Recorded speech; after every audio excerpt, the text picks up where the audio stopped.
Hi everybody, this is Vaughn with Sweet Rocks Crystal Healing here, and this is my Drive and Talk episode 13. I know I'm doing one really quick, but I'm really excited because it's Sunday and I get to go pick up my 4-year-old, and I can't tell you how excited I am. Like, I'm just so oh man, I miss my little girl. It's been 3 weeks since I've been able to see her, and that kills me. Oh my gosh, let me tell you. My little one, my mini-me, she's just the light of my world, equally as much as my oldest, but my oldest lives with me, so it's like, I get to see her all the time. But when my little one's gone, man, it's like a part of me is missing, like a void that can't be filled by something, it's like, that's how I feel. But my mini-me, man, she brings so much light and joy, and she's so healing for anybody that's having a bad day or in a bad funk. My little one, she can just come in and say hi, and then you're just like, your heart's melted, and all of a sudden your day is better. Like, my little one has got this magical gift of just carrying this presence of love and compassion and just authenticity that, like, she teaches me a lot. My little one, she's like one of my biggest teachers right now, in just learning how to, embrace my inner child. And I'm so grateful that I get to be a part of a child coming into this new reality. It's just amazing. And she's definitely a starseed, and she's very divine and an old soul. I'll tell you what.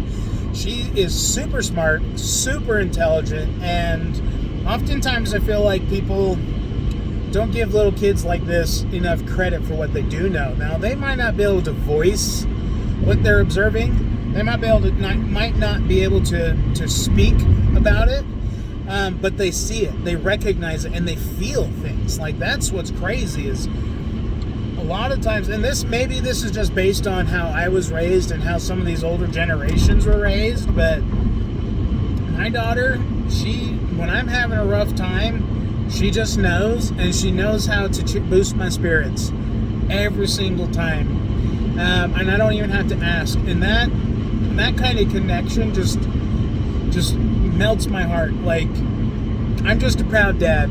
So my episode today is talking about embracing your loved ones. As we go through this ascension, as we go about doing our things, it's our loved ones are helping us along the way. Now, we might not agree with them all the time, and that's okay, but they are there to help support us and help lift us up and help us become the best version of ourselves. Now, we have to do our own work. I'll tell you what, we gotta actually do our own groundwork. We gotta do our own things. We gotta do it ourselves. But man, having some cheerleaders on the side, having somebody that's like, yo, you got this, I'm proud of you, like, you're so amazing, like, I mean, I can't compare. Now, I plug into the Step Into Your Power community, and I love the people there. It's just amazing, and that for me right now is like my biggest support system outside of my own family, that's helping me along my way as I step into my sovereignty and embrace this whole world of crystal healing and all the wondrous things that crystals have to offer. But it's like, it's interesting. A lot of what I'm learning about it, sure, I've got my books, I've got my YouTube, I've got people that I kind of follow and learn from, but most of what I'm learning in my crystal healing experiences is from personal experience. It's from going really deep within, like really in, and getting through all of those dark shadows. I still have some coming up, like everybody else. We're purging old ways to bring in the new, and it's just like cleaning your house. Like, if you're in a funk and you're just like, I don't know, and you're kind of feeling stuck, there's two things that I recommend doing for each of y'all. The most immediate change you can do for yourself, if you just need a change to get out of your funk and get out of that, like, heaviness, cut your hair.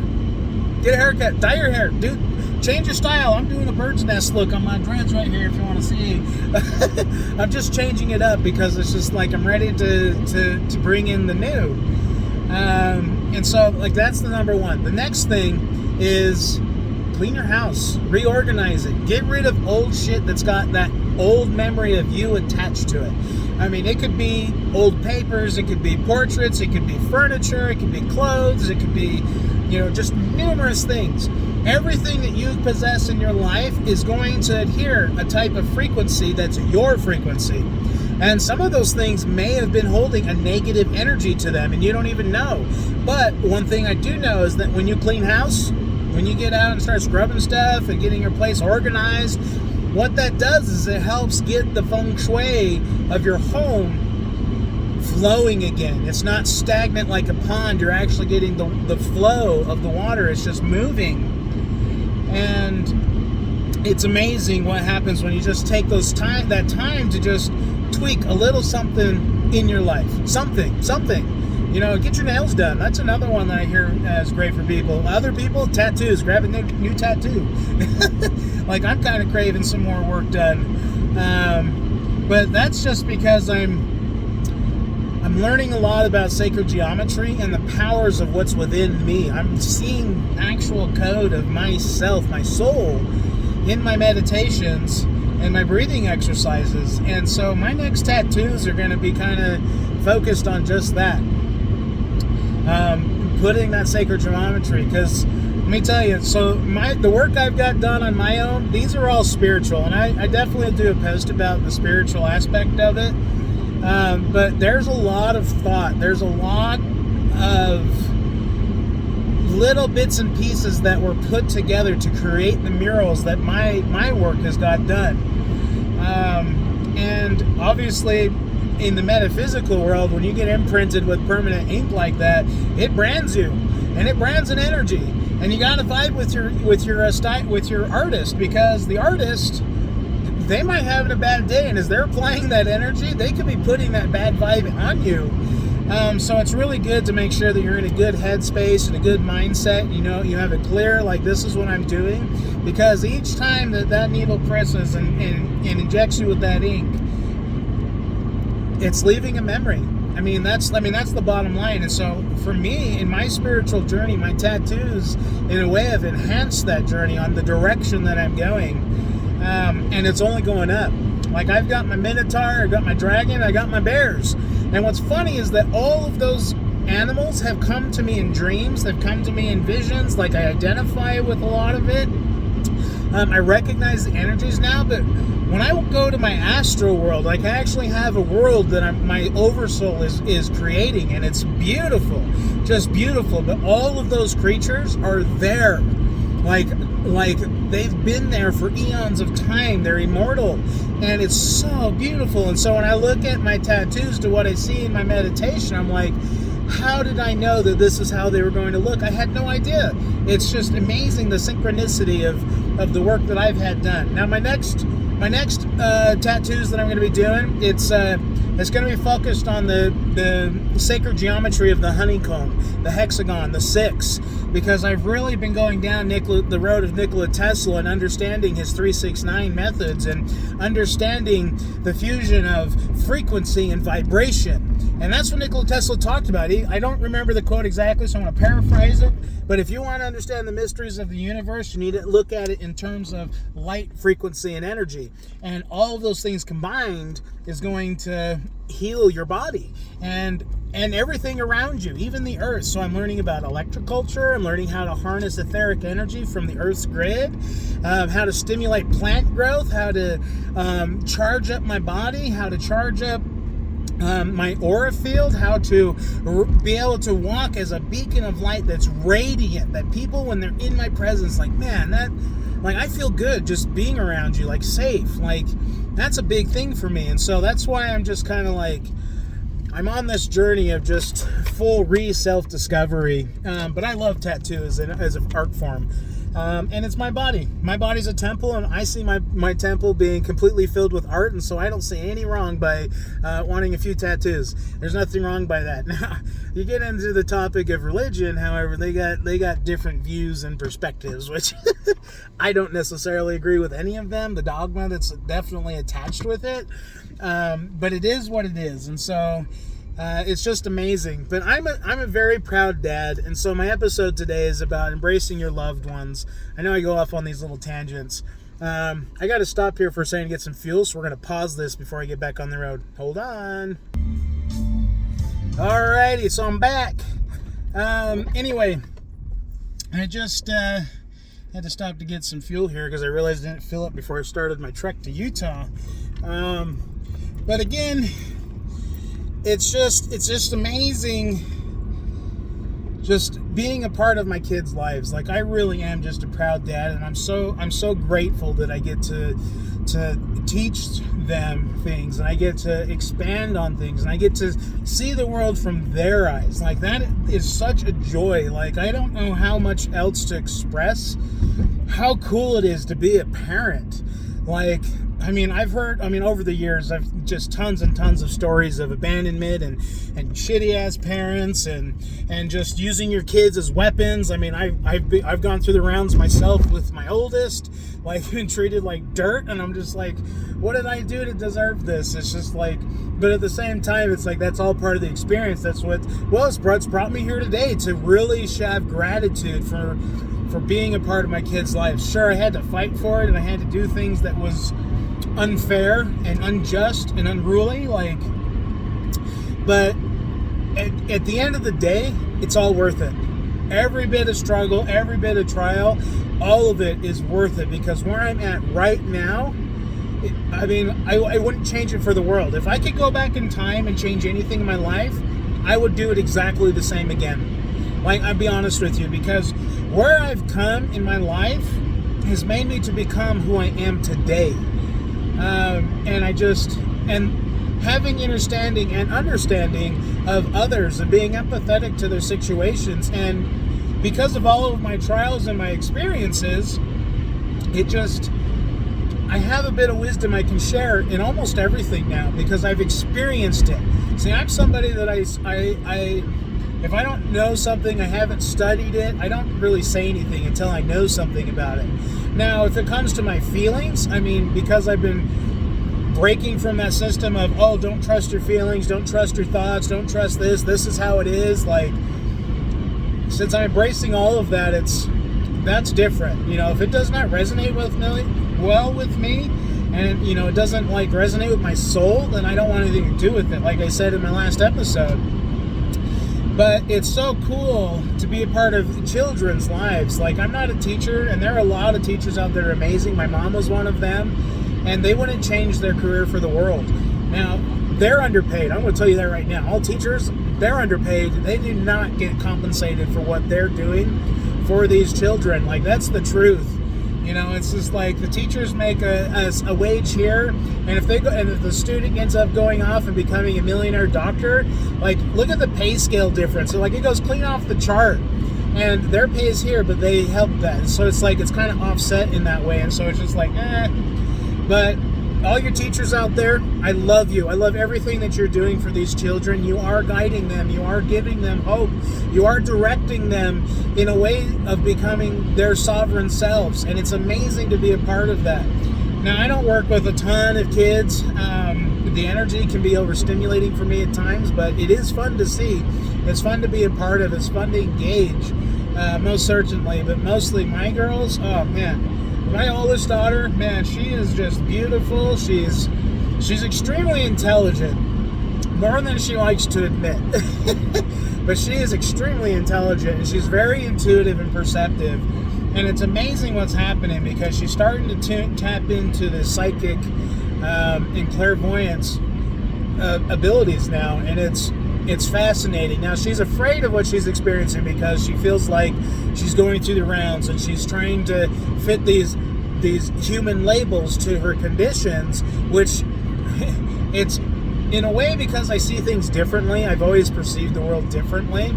It's cool to see the connections of what psychology and mental health brands and what my channeler and my psychic and my medium type people speak about. They're totally offset and totally different. And I'm telling you, I've looked into all things psychology. I'm fascinated with the mind, what happens, like that's a thing for me.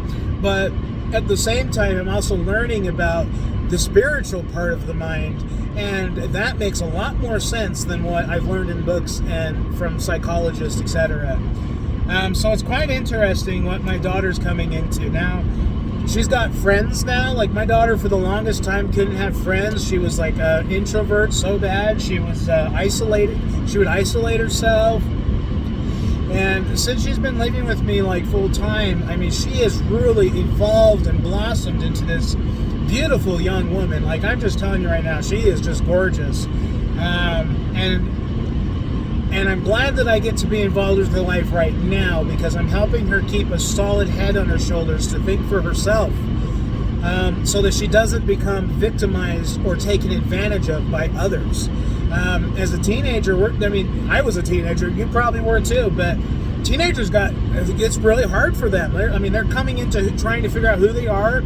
They're trying to fit in. They're trying to be part of a group. They're trying to be accepted. They're going through all the hormonal changes, which just only adds to all of it. Like, it's just amazing. And so I'm glad that now in our lives together, that I get to be a very strong influence of positivity and reinforcement of just love. Because in her other home, the element of love was very lacked, and what they said was love is a really fucked up way about love.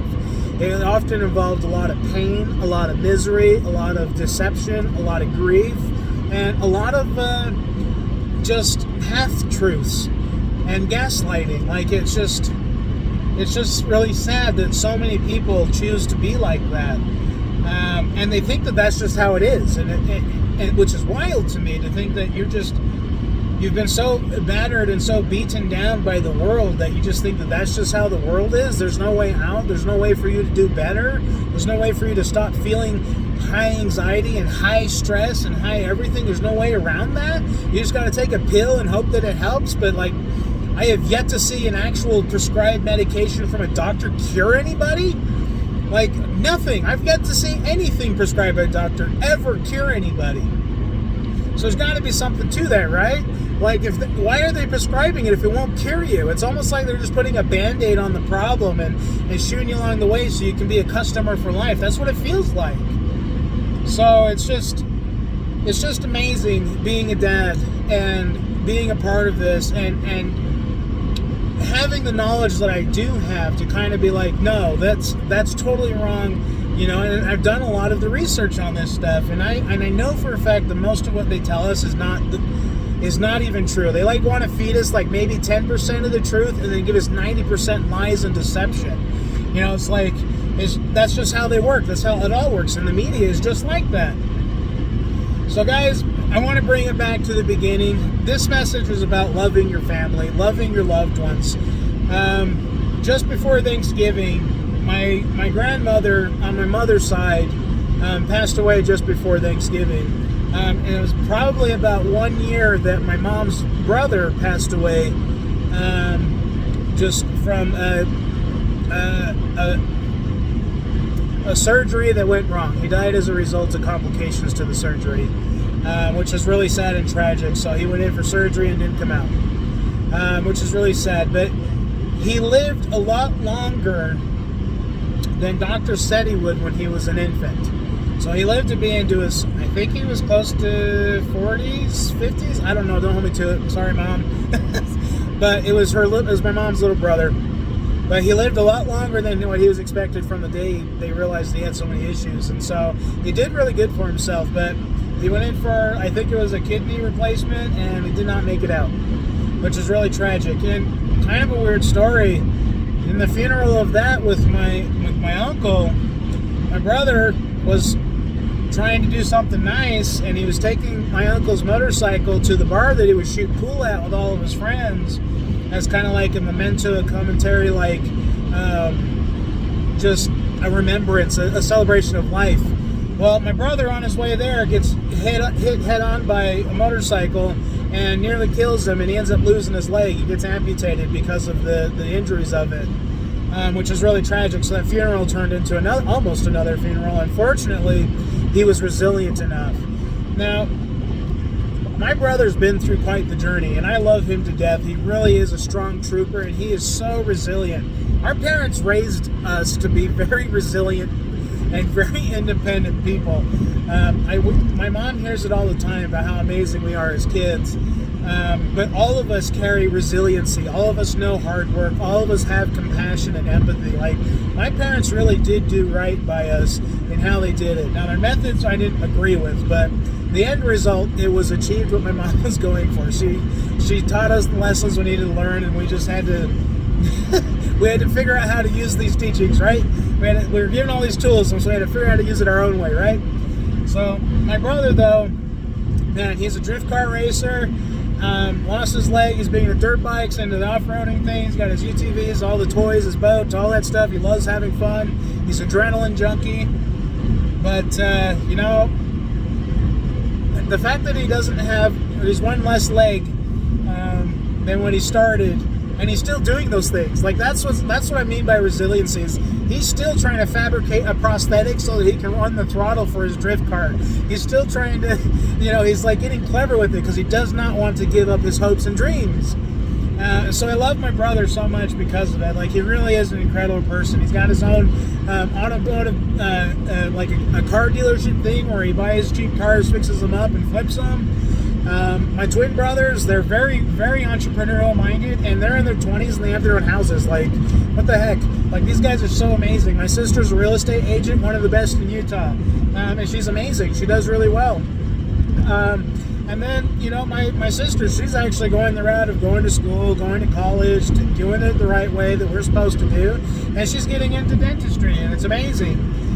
So it's cool to see all of my family and the twins. Oh my gosh. So the one twin, he went and served an LDS mission, and the other twin's like, I can't do the missions, I can't do college, but I can work, I can do that. And he is doing so well for himself. And the twins, man, they're like a duo. Like, you want to talk about twin flames? That's the twins right there. But my grandma, we're going to bring that back.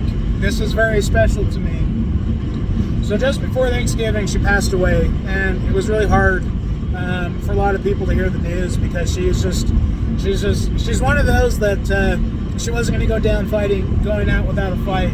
And she was so stubborn and dull that she couldn't die. It was just like one of those old-timer things. But she was amazing. She's very resilient. But what's interesting is 2 days after she passed, or I got the news that she had passed, I was in a meditation. I got woken up really, really early. It was like 2 a.m. and I was just like, I can't go back to sleep.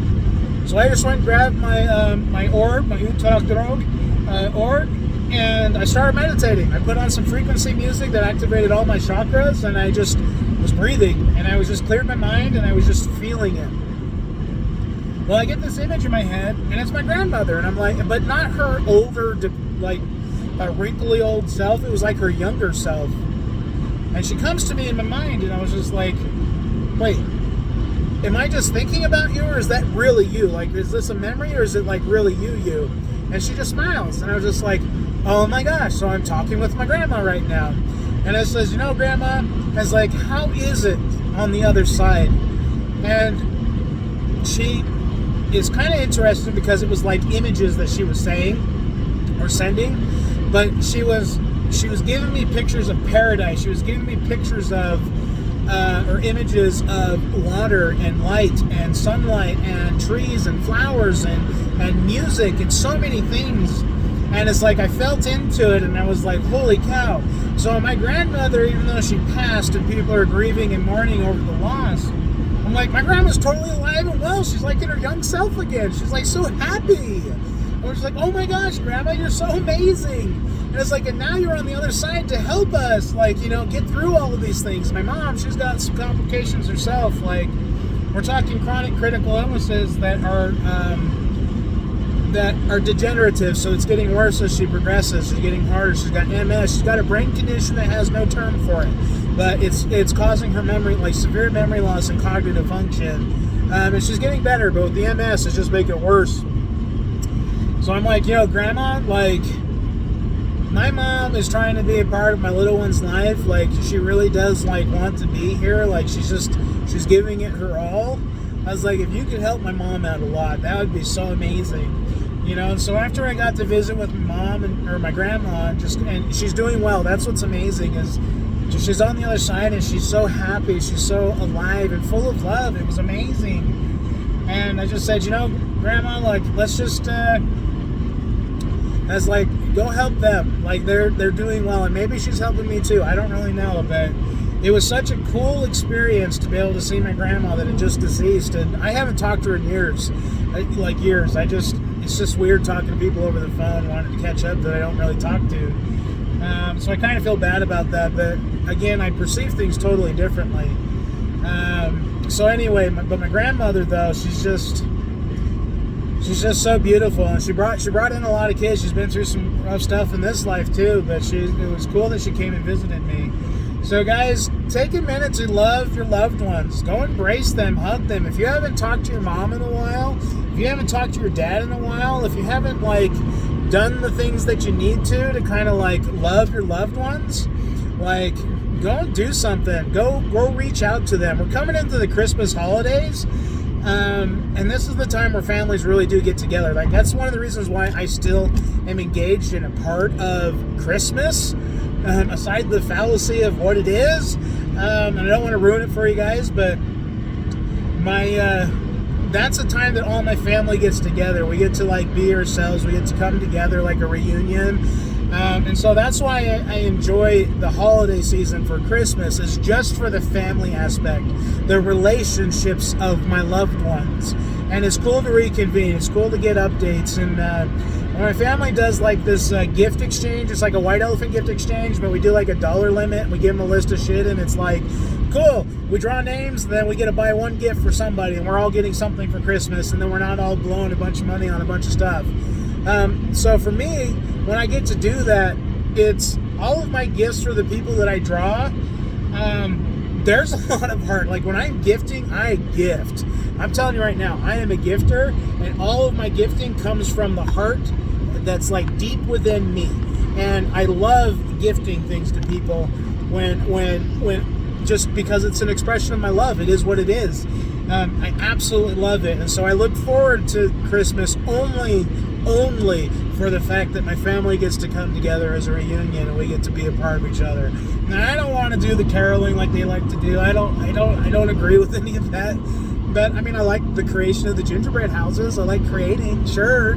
I like making the frosted cookies and stuff, because we get to decorate, like the art stuff. I'm all into, cool. But the Jesus Christmas movies and all that, I'm like, not into that, and that's okay. Like, that's just how I am. But when our family comes together, it is what it is, and we just kind of we make the good memories out of it. So take a minute to grab somebody you love. Just hold on to them and just be thankful that they're right there in the moment in your arms. Take that minute to just cherish their frequency. When you embrace in a hug, there is an energy exchange that happens, and it's healing.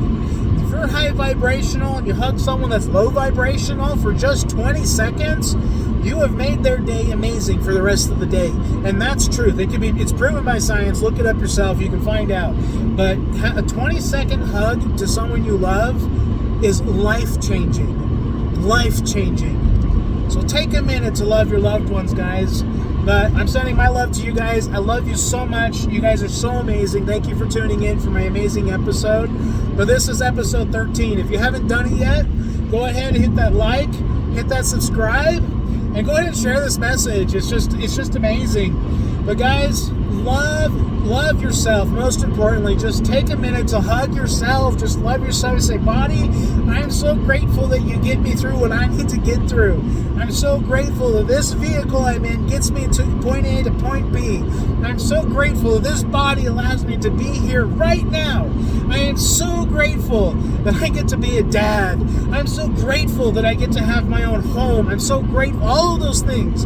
Take a minute to show your gratitude and love and embrace them, hug them, hold them. And if they're not close, call them. Call them. Connect with them. Say what's up.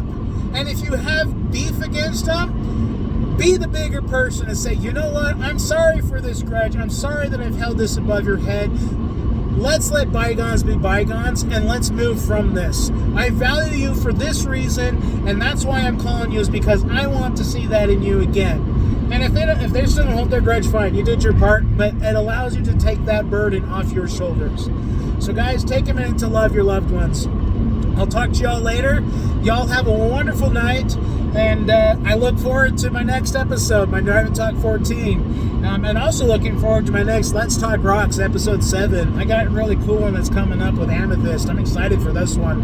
Amethyst is one of my favorites. And I got a cool little choker thing that I wear now every day. It doesn't leave my neck anymore. I shower with it. I bathe with it. I love with it. I do what I do with it. But I love my Amethyst. It's actually ametrine. And that's going to be a part of my Amethyst thing, what the difference is. Super cool. Have a good day, guys. We'll talk to y'all later. Bye.